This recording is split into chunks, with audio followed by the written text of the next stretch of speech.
சிவாய நம. திருச்சிற்றம்பலம். வாக்கர்த்தா விவசம்பிருக்தௌ வாக்கர்த்தா பதிபக்தையே ஜகத பிதரோ வந்தே பார்வதி பரமேஸ்வரவ். எல்லாம் வல்ல அம்மையப்பனாக விளங்கக்கூடிய மீனாட்சி அம்பிகா சமேத சுந்தரேஸ்வர பெருமானுடைய திருவடிகளை வணங்கி என்னுடைய குருநாதரையும் இந்த நாயடியின் கனவிலும் நினைவிலும் நித்தம் நித்தம் பூஜை செய்யக்கூடிய என்னுடைய உபாசனை தேவதை அன்னை ஸ்ரீ வாராகி அம்பாளுடைய மலரடிகளையும் பணிந்து உலகம் முழுவதும் வாழக்கூடிய நண்பு பக்தர்களே, ஆதித்யாஜ சோமாஜ மங்களாஜ புதாஜ குரு சுக்ர சனீபியஸ்ச ராகவே கேதவே நமோ நமஹ. ஆதித்யாதி நவகிரகங்களை வணங்குகின்றேன். இந்த பிரபஞ்சத்தையும் வணங்கி சனிப்பெயர்ச்சி திருக்கணித பிரகாரம் நடக்கக்கூடிய சனிப்பெயர்ச்சி இப்போது சமீப காலமாக ஒரு 2 சனிப்பெயர்ச்சியாக ஒரு குழப்பம் வந்துக்கிட்டே இருக்குது. திருக்கணித பிரகாரம் நடக்கக்கூடிய சனிப்பெயர்ச்சி ஒரு வருஷத்துக்கு முன்பாகவும், வாக்கிய திருநள்ளாறு சனிப்பெயர்ச்சின்னு சொல்லக்கூடிய வாக்கிய பஞ்சாங்கத்தின்படி நடக்கக்கூடிய சனிப்பெயர்ச்சி ஒரு வருஷம் கழித்து நடந்துக்கிட்டு இருக்கு. எப்பொழுதுமே இந்த திருக்கணிதத்துக்கும் வாக்கியத்திற்கும் கொஞ்சம் வேறுபாடுகள் இருக்கும். ஆனால் இந்த அளவுக்கு கேப் இருக்காது. ஒரு 6 மாதம், 1 மாதம், 20 நாள், 15 நாள் அந்த மாதிரி தான் கேப் இருக்கும். ஆனால் இந்த முறை கிட்டத்தட்ட 1 இயர் கேப் வந்துடுது. அப்போ இப்போ நாம் பார்க்கக்கூடிய சனிப்பெயர்ச்சி திருக்கணித சனிப்பெயர்ச்சி மார்ச் மாதம் 29ஆம் தேதி 2025. அப்போது இந்த மார்ச் 29ஆம் தேதியில் இருந்து சனி பகவான் கும்பராசியிலிருந்து மீனராசிக்கு பயிற்சி அடைகிறார் திருக்கணித பிரகாரம். இப்போ நம்ம எதை நம்புறது? வாக்கியத்தை நம்புறதா, திருக்கணிதத்தை நம்புறதானா? பலன்கள் சொல்லக்கூடிய மேக்சிமம் அஸ்ட்ராலஜர்ஸ் எல்லாமே பயன்படுத்தக்கூடிய ஒரு கணிதம் திருக்கணிதம் தான்.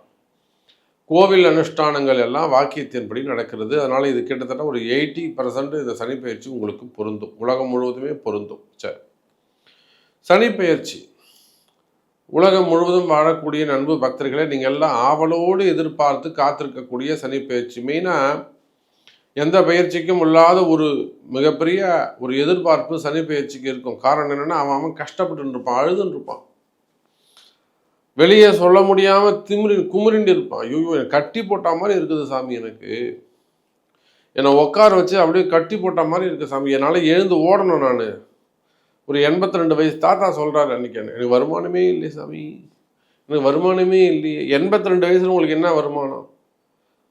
பசங்க போட்டாங்களா, சாப்பிட்டாங்களா, நிம்மதியாக இருந்தீங்களா, ஏதாவது நமச்சிவாயம் சொன்னீங்களா? இதுதான் உங்களுக்கு நிம்மதியை கொடுக்கும். ஆனால் அந்த 84 வயசு தாத்தா சொல்கிறார், எனக்கு வருமானமே இல்லை, பொழப்பே இல்லை. அப்போது இந்த சனி பகவான் எந்த அளவுக்கு மைண்டை டிஸ்டர்ப் பண்ணுறாரு, ஒரு மனசை ஒரு கலக்கம், ஒரு பயத்தை கொடுத்துருவார். அவன் எவ்வளோ பெரிய தைரியசாலியாக இருந்தாலும் சரிதான், அந்த மனக்குழப்பம், மன பயம் விடும். ஃப்யூச்சர் என்ன ஆகுமோ, ஃப்யூச்சர் நமக்கு பெட்டராக இருக்குமா, நம்ம தோற்று போயிடுவோமா, இன்றைக்கி இருக்கிற ஸ்டேஜ் காப்பாற்ற முடியுமா, இல்லை இந்த ரேங்க்லேருந்து இந்த ஸ்டேஜ்லேருந்து நம்ம இன்னும் லோயஸ்ட்டாக இறங்கி போயிடுவோமோ, லைஃப் மாறிடுமோ, இதை விட நம்ம வின் பண்ணவே முடியாதா, நம்ம பசங்களுக்கு என்ன பதில் சொல்கிறது, பொண்டாட்டிக்கு என்ன பதில் சொல்கிறது, சொசைட்டி நம்ம பார்க்குறவங்களாம் சிரிச்சிருவாங்களோ, இப்படின்னு தேவையில்லாத மனபயம், மனக்குழப்பம், அதே போல் கலகம், அதே போல் உடல்நிலை ஆரோக்கியம், மெயினாக ஆயுள் பாவம் சம்மந்தப்பட்ட இந்த சனி பகவான் எனக்கு 7.5 சனி, எனக்கு 8.5 சனி, ஜென்ம சனி, அர்த்தாஷ்டம சனி, அஷ்டம சனி, கண்டச்சனி, இதெல்லாம் வந்ததுலேருந்து எனக்கு ஹெல்த் இஷ்யூஸ் ரொம்ப வந்துடுது சாமி. உடல்நிலை நல்லா இருந்த உடம்பு, நம்ம நிறைய கேள்விப்படுறோம். அவர் ஜிம்மில் அவர் ப்ராக்டிஸ் கொடுக்கக்கூடியவராக இருப்பார். அவரே அதிகமாக ப்ராக்டிஸ் பண்ணான்னு சொல்லிட்டு அங்கேயே ஹார்ட் அட்டாக் கிட்டத்தட்ட ஒரு 3 பேர் நாம் நேரடியாக நியூஸில் பார்த்தது 3 பேர். இப்போ ஊருக்கெல்லாம் கற்றுக் கொடுக்கக்கூடியவர், எதை பாடி ஹெல்த்தாக வச்சுக்கணும், லாங் டைம் வாழலாம், டெய்லி எக்ஸசைஸ் பண்ணிங்கன்னா 100 வயசு வரலாம், நோய் நொடி இல்லாமல் வாழலாம். அதுக்கு தானே ஜிம்முக்கு போகிறீங்க, அதுக்கு தானே எக்ஸசைஸ் பண்ணுறோம். ஆனால் அது பண்ணுறதாலே அவர் உயிர் போயிடுச்சு. அப்போ இதெல்லாம் யாருடைய கண்ட்ரோலில் இருக்குன்னா, கர்மா, அந்த கர்மா விதி யாருடைய கண்ட்ரோலில் இருக்குதுன்னா சனி பகவானுடைய கண்ட்ரோலில் இருக்குது. அப்போ உலகம் முழுவதும் வாழக்கூடிய நண்பு பக்தர்களே, உங்களுக்கு யாராக இருந்தாலும், சிஎம்மாக இருந்தாலும், பிஎம்மாக இருந்தாலும், அவன் எவ்வளோ பெரிய அதிகாரியாக இருந்தாலும், உயர்ந்த நிலையில் இருந்தாலும், மல்டி பிஸ்னஸ் பண்ணக்கூடியவங்களாக இருந்தாலும், அல்லது ஒரு பெரிய பிஸ்னஸ் மேனாக இருந்தாலும், கோடி கோடியாய் பணம் இருந்தாலும், லட்சம் கோடியாக பணம் இருந்தாலும், உலகம் முழுவதும் அவர் பிஸ்னஸ் பண்ணாலும், உலகத்தையே ஆட்டி படைக்கக்கூடியவராக இருந்தாலும், ஏன்னா நம்ம எல்லாரையும் பார்த்துட்டோம். ஒசாமா பின் லாடன் அவரையும் பார்த்துட்டோம். அப்புறம் சதாம் ஹுசைன் அவரையும் பார்த்துட்டோம். அப்போது உலகத்தையே ஆட்டி படைச்சாங்க அவங்கெல்லாம். அவங்கள பார்த்தா உலகம், அவர் பேரை சொன்னால் உலகமே நடுங்கும். என்ன செய்வானோ, என்ன மாதிரியான கெடுதல் செய்வானோன்னு பயப்படும். ஆனால் அவங்களுக்கு கூட முடிவு காலம் என்ன? விதி தான். அப்போ யாராக இருந்தாலும், அவன் எவ்வளோ பெரிய ராஜாவானாலும், எவ்வளோ பெரிய தைரியசாலி அல்லது எவ்வளோ பெரிய திறமசாலியாக இருந்தாலும், விதின்னு சொல்லக்கூடிய அல்லது கர்மான்னு சொல்லக்கூடிய சனி பகவான் முன்பு முட்டி போட்டு தான் ஆகணும். சார் அவர் ரூம்லையா போய் முட்டி போடுவான் சார். யாருக்கும் தெரியாத மாதிரி வெளியில் தெரியுமா பேசுடா, கவுண்டர் பண்ணி மாதிரி தான் நான் அடிச்சிடுவேன்டா ஐன்னு கத்தி எட்டுன்னு வெளியில் வருவான். ரூம் உள்ளே போய் முட்டி போட்டே ஆகணும், கை கட்டி தான் ஆகணும். அப்போ சனியை மிஞ்சிய ஒரு கிரகம், தட்டி கேட்கக்கூடிய ஒரு கிரகம் வேறு எதுவும் இல்லை. ராகுலாம் பழி வாங்கக்கூடிய கிரகம். அவன் என்ன தப்பு பண்ணியிருக்கானோ அந்த தப்பு என்ன தப்பு செஞ்சாங்கிறத ஜாதகத்தை சுட்டி காட்டக்கூடிய ஒரு கிரகம், அது பழி வாங்கும். சனி பகவான் பழி வாங்கக்கூடிய கிரகம் அல்ல, தட்டி கேட்கக்கூடிய கிரகம். அப்போ இந்த சனி பகவான் தான் டிசைட் பண்ணுறார். இன்னும் இந்த மாதிரிலாம் நீ தப்பு பண்ணியிருக்கப்பா, நீ 7.5 சனி உனக்கு ஸ்டார்ட் ஆகுது, இது என்னுடைய டைம், நான் உனக்கு கேள்வி கேட்க போகிறேன், நீ பதில் சொல்லு. நான் கேட்குற கேள்வி நீ பதில் சொல்லியா? வாங்க போனியா? ஆமாம் போனேன். ஏன் தப்பு பண்ணேன்? இந்தா வாங்கிக்கோ, மெமோ வாங்கிக்கோ. இதை போல் 12 ராசி அன்பர்களுக்கும் என்னெல்லாம் மாற்றம் நிகழப்போகுது, குறிப்பாக உங்கள் ராசிக்கு என்ன நடக்க போகுது, இப்போ யாரெல்லாம் அதுலேருந்து வெளியில் வராங்க அதை முதல்ல பார்த்துருவோமா? ஃபஸ்ட்டு இதில் கும்பராசிலிருந்து மீனராசிக்கு போகிறாங்க. அப்போ மேஷ ராசி அன்பர்களுக்கு முதலாக 7.5 சனி ஆரம்பிக்கிறது. நோட் பண்ணிகிட்டே வந்துருங்கல்ல பாயிண்ட்டு. 7.5 சனி மேஷ ராசிக்கு 7.5 சனி ஆரம்பமாகுது. மகர ராசிக்கு 7.5 சனி முடியுது. சார் மகர ராசி கம்ப்ளீட் ஆகுது, சந்தோஷம். கும்பராசிக்கு ஜென்ம சனி முடிஞ்சு பாத சனி ஆரம்பம். சார் மீனத்துக்கு இப்போதான் சார் ஜென்ம சனி ஆரம்பம், கவனம் தேவை. அது குறிப்பாக ஆண்களாக இருப்பார்களே ஆனால், 64 வயசு கடந்து இருப்பார்களே ஆனால், மீனராசி அன்பர்களுக்கு நிச்சயமாக அது ஜென்ம சனி, கவனம் ஆண்களுக்கு. சரி, இத்தனை நாளாக கடகராசி அன்பர்கள் அழுது இருந்தாங்களே, எனக்கு அஷ்டம சனி. கடகராசிக்கு ஹாப்பி நியூஸு, கடகராசிக்கு ஹாப்பி நியூஸு. அஷ்டம சனி முடியுதுங்க. சிம்ம ராசி அன்பர்களே, உங்களுக்கு அஷ்டம சனி ஆரம்பம். கன்னி ராசி எல்லாத்தையும் விட்டுட்டு ஃப்ரீயாக சுற்றிட்டு இருந்தீங்களா? கண்டக சனி ஆரம்பம். கண்டக சனி ஆரம்பம் யாருக்கு? கன்னி ராசிக்கு. அதே போல் தனுசு ராசிக்கு அர்த்தாஷ்டம சனி ஆரம்பம். இப்போ 6 பேர் சனி பகவானுடைய கண்ட்ரோலில் போகிறாங்க. யார்? கும்பம், மீனம், மேஷம், சிம்மம், கன்னி, தனுசு. இவங்க 6 பேரும் ஏதோ ஒரு பேரை சொல்லி கண்டக சனி, அஷ்டம சனி, அர்த்தாஷ்டம சனி, 7.5 சனி, ஜென்ம சனி, பாத சனின்னு இந்த 6 பேர் கொண்டு இந்த 6 ராசி என்பர்களும் சனி பயிற்சியுடைய சனி பகவானுடைய கண்ட்ரோலில் போயிடுறாங்க. மீதி 6 பேரும் ஃப்ரீயாக இருக்கிறாங்க. அப்போது ஒவ்வொரு ராசிக்கும் என்ன நடக்குது, என்ன நடக்க போகுது, துல்லியமான பலன்களை 5 நிமிடத்தில் பார்த்து விடலாம் பாருங்கள். அன்பார்ந்த மகர ராசி அன்பர்களே, மகரத்தை பொறுத்தவரையில் ஜென்ம சனி 7.5 சனி முடியுது. போதுண்டா சாமி, எனக்கு இதுக்கு மேலே கஷ்டம் வேண்டாம் சாமி அப்படின்னு